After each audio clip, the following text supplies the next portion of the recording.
យរៀមបងសាខោកណ្ដោ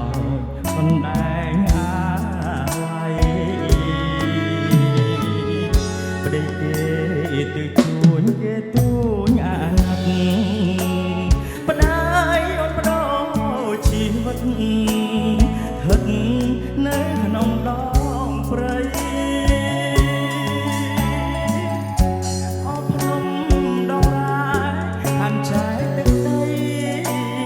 ខ្សែលោហិត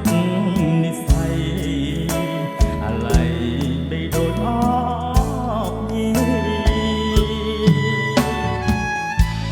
អូ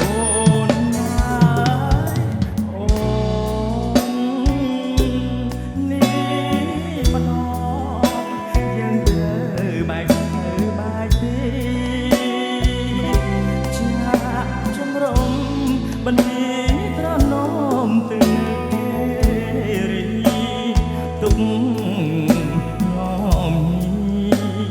ស្ទាយនិងសាយអ្នកឯងឧត្តមមានជ័យក្រុងត្រៃសីមា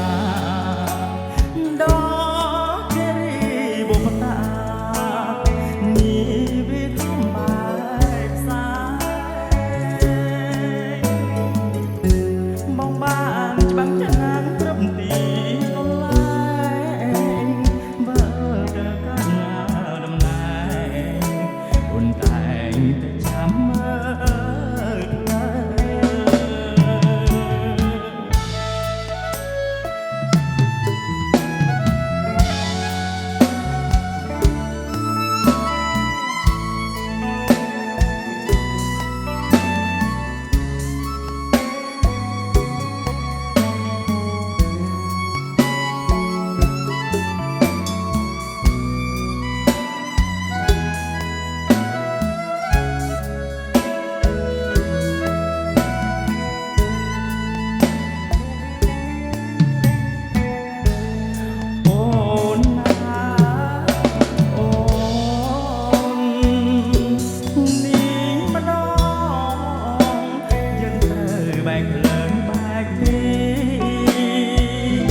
ចាំមើ